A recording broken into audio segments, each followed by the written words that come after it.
साथियों, हमारे देश के एक नागरिक कुलभूषण जाधव को पिछले 1 साल से पाकिस्तान ने अगवा किया हुआ है और उस निर्दोष नागरिक को बेवजह जेल में डाला गया है। यह कोई जासूस नहीं था।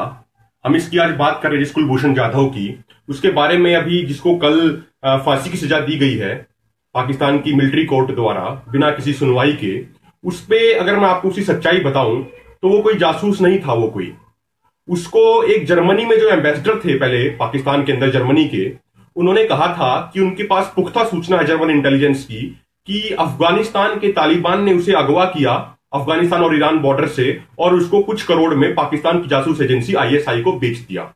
और वो कोई पाकिस्तान के अंदर बलूचिस्तान जैसा आरोप लगाया गया, वो ऐसा कहीं पे भी घुसा हुआ नहीं था, किसी को ऐसी कोई गलत एक्टिविटी के लिए घुसा हुआ नहीं था। तो अगर मैं इसकी पूरी सच्चाई बताएं हम आपको तथ्यों के आधार पर, तो वो अपने आप में ये प्रूव कर देगा कि पाकिस्तान की कहानी पूरी झूठी और पूरी मनगढ़ंत है। सबसे पहली चीज, पाकिस्तान की सरकार कह रही है कि ये एक बलूचिस्तान के अंदर एक एरिया आता है जिसको चमन बोलते हैं। तो पाकिस्तान की सरकार ने कहा कि चमन से हमने इसको पकड़ा और ये ईरान से घुसा था। देखिए, चमन पड़ता है बलूचिस्तान के बिल्कुल उत्तरी छोर पर, उत्तरी साइड पर, नॉर्थ साइड पर। और जो अगर आप ईरान से पाकिस्तान के अंदर घुसेंगे, बलूचिस्तान में जो प्रोविंस है पाकिस्तान में, तो वहां पे आप ईरान के थ्रू घुसेंगे तो आप दक्षिणी साइड पे पहुंचेंगे, आप सदर्न साइड पे पहुंचेंगे और आप मकरान तट एक नाम की जगह है, आप मकरान तट पर पहुंचेंगे अगर ईरान से आप बलूचिस्तान के अंदर घुसेंगे तो। लेकिन वो पकड़ा गया है चमन, उसको दिखाया गया कि वो चमन के अंदर पकड़ा गया, जबकि चमन तो उत्तरी छोर पर पड़ता है। और ऐसा शायद ही कोई बेवकूफ आदमी होगा कि जिसको जाना हो उत्तरी छोर पे और वो दक्षिणी छोर से घुसे और हजारों किलोमीटर की दूरी ट्रैवल करके उत्तरी छोर पर आए। क्योंकि अगर हजारों किलोमीटर दूरी ट्रैवल करेगा वो किसी दुश्मन एरिया में, तो उसको पकड़े जाने का खतरा होगा। तो ऐसा शायद ही कोई बेवकूफ होगा जो ऐसा काम करेगा। अगर उसको चमन में ही आना होता तो उस चमन एरिया से जस्ट 15 किलोमीटर दूर अफगान बॉर्डर के अंदर एक एरिया पड़ता है जिसको बोलते हैं मजार शरीफ। मजार शरीफ में भारत की रॉ के कुछ कॉन्सुलेट हैं जो कार्रवाई करते हैं वहां पे। तो अगर उसको चमन ही घुसना होता तो केवल 15 किलोमीटर दूर जो कॉन्सुलेट था मजार शरीफ का, मजार शरीफ से वो घुस सकता था। तो पहली चीज ये अपने आप में गलत है कि ज्योग्राफिकल हिसाब से जो ये कहानी बनाई गई, तो क्योंकि दक्षिण से घुस के अगर वो उत्तर, कोई बेवकूफ आदमी ही आएगा, कोई समझदार आदमी दक्षिण से घुस के उत्तर पे नहीं आएगा। पहली चीज। दूसरी चीज, उस समय 1 साल पहले हम 1 साल पहले से इस मुद्दे पर आवाज उठा रहे हैं। इस मुद्दे पे उस समय पाकिस्तान के आर्मी चीफ ने कहा था कि भाई उस समय जो ईरान के राष्ट्रपति हसन रूहानी हैं, वो पाकिस्तान की यात्रा पे थे जब कुलभूषण जाधव का केस हुआ। तो पाकिस्तानी आर्मी चीफ ने उस समय पत्रकारों से कहा कि उनकी बात हुई है हसन रूहानी से और हसन रूहानी ने भी इस चीज पर चिंता जताई। जब हसन रूहानी वापस ईरान जा रहे थे तो पत्रकारों ने पूछा कि क्या आपने ऐसे कुलभूषण जाधव के केस के बारे में कुछ कहा है? तो हसन रूहानी साहब ने कहा, जो ईरान के राष्ट्रपति हैं, उन्होंने कहा कि मैंने ऐसा कुछ भी नहीं कहा है। ये अपने आप में पाकिस्तान की एक मनगढ़ंत कहानी है और वो पाकिस्तान की सेना का चीफ झूठ बोल रहा है, ये कहा हसन रूहानी ने।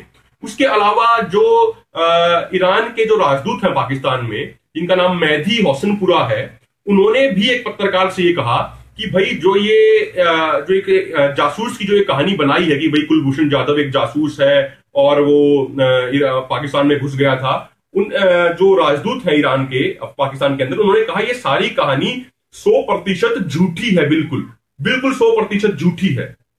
और तीसरी चीज है, जिस चीज को पाकिस्तान बता रहा है कि ये उसका वीजा है, ये उसका जिस कागज के टुकड़े को वीजा बताया, वो वीजा नहीं था। एक्चुअली हो क्या रहा है, ईरान में एक जगह है चाहबर में हिंदुस्तान एक पोर्ट बना रहा है। तो उस पोर्ट पे हमारे कर्मचारी, हमारे इंजीनियर्स काम करते हैं। तो चाहबार में रहने के लिए ईरान में जब कोई भी आदमी रहने जाता है तो वहां पे उसको एक रेजिडेंशियल परमिट दिया जाता है। तो जिस कागज को पाकिस्तान के द्वारा उसका वीजा बताया जा रहा है, एक्चुअली वीजा है ही नहीं, वो चाहबार में रहने का एक रेजिडेंशियल परमिट है। और कुलभूषण जाधव की एक कंपनी है और जब नेवी से रिटायर हुआ उसके बाद उसने एक अपनी कंस्ट्रक्शन कंपनी करी और वो छोटा मोटा जो सामान ट्रांसपोर्ट करता था, वो चाहबार में अपना सामान ट्रांसपोर्ट करने के लिए वो गया हुआ था। बेसिकली उसका ऐसे कोई जासूसी से लेना देना नहीं है। और एक और बात है, भारत और पाकिस्तान ने दोनों पे एक संधि पर हस्ताक्षर कर रखे हैं, जो 1963 के वियना में जिसपे संधि पे हस्ताक्षर हुए थे दोनों तरफ से, जिसका आर्टिकल 36 कहता है कि अगर किसी भी एक देश का नागरिक दूसरे देश में पकड़ा जाएगा किसी भी कंडीशन में, तो उसको उस देश की एम्बेसी से काउंसलर एसेस प्रोवाइड करवाई जाएगी। लेकिन यहां भारत ने 13 बार रिक्वेस्ट कर चुका है पाकिस्तान की सरकार से कि भाई उसको कुलभूषण जाधव से, हमारे एम्बेसडर को एक बार बात करनी दी जाए। लेकिन 13 बार भी परमिशन डिनाई कर दी गई है और उसको बात नहीं करने दी जा रही है। तो ये तो एक तरीके का मर्डर हो गया। जब यूनाइटेड नेशन की संधि कह रही है अगर कोई दूसरे देश का आदमी पकड़ा जाता है तो उसको काउंसलर एसेस मुहैया कराई जानी चाहिए, लेकिन ये पाकिस्तान की सरकार नहीं करवा रही है, तो ये अपने आप में ये शक जाहिर कर रहा है। एक और चीज है इसमें साथियों कि पाकिस्तान के प्रधानमंत्री के जो फॉरेन अफेयर्स के एडवाइजर हैं सरफराज अजीज, उन्होंने 2016 में एक बात बोली थी पाकिस्तान के सीनेट में कि जब किसी ने क्वेश्चन पूछा कि भाई कुलभूषण जाधव के केस की जांच कहां तक पहुंची, तो उन्होंने अजीज ने कहा कि हमारे पास कोई पुख्ता सबूत नहीं है उसके कि उसने ऐसा कुछ किया है। जब तक पुख्ता सबूत नहीं आते हैं जब तक हम कुछ भी नहीं कह सकते। ये खुद पाकिस्तानी सरकार के एक बड़े आदमी ने कहा था कि उनके पास कुलभूषण जाधव के खिलाफ कोई भी सबूत नहीं है। तो जब सबूत नहीं है तो आपने किस बिहाफ पे आपने उसको फांसी दे दी। तो साथियों ये पूरी एक कहानी थी, ये पूरी एक असली कहानी थी एक हमारे निर्दोष नागरिक की जो बेवजह जिसको अपहरण करके जिसको फंसाया जा रहा है और जिसको फांसी पर टांगने की अभी सजा दी गई है। अब ये समय हमारे देश के प्रधानमंत्री और हमारे देश की सरकार, हमारे देश के पक्ष, हमारे देश के विपक्ष के लिए और हमारे देश के नागरिकों के लिए ये है कि वो ये देखें कि किस तरीके से हम अपने निर्दोष नागरिक को बचाएं। जो हमारे प्रधानमंत्री अपनी बातें कहते कि उनकी फॉरेन पॉलिसी में उन्होंने बहुत काम किया है, बहुत कुछ किया है, तो ये समय आ गया है जो नवाज शरीफ के साथ बैठकर उन्होंने चाय पी के जो दोस्ती बनाई, जो उनकी मां को साड़ी भेजी, अब उस दोस्ती का इस्तेमाल करके वो एक भारत के निर्दोष नागरिक को वो छुड़ाए। और दूसरी चीज है भारत में जो देशभक्ति, ये वो मौका है जब हर इंसान को अपनी देशभक्ति दिखानी चाहिए। तो जो हमारे देश में खासकर जो लोग जो देशभक्ति के फर्जी सर्टिफिकेट बांटते हैं, अब ये उनके ऊपर भी सवाल है कि क्या वो सच में देशभक्त हैं।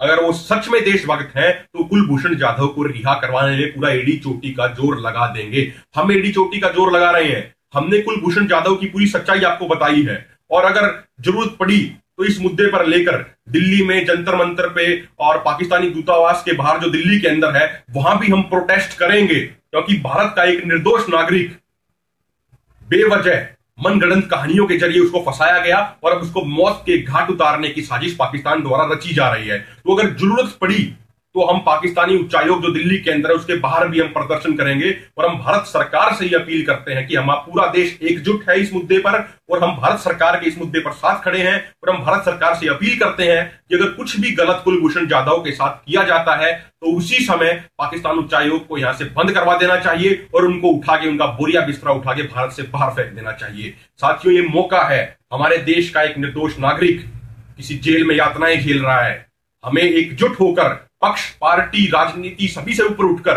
हमें उसकी सुरक्षा के लिए अपना एडी चोटी का जोर लगा देना चाहिए। धन्यवाद साथियों।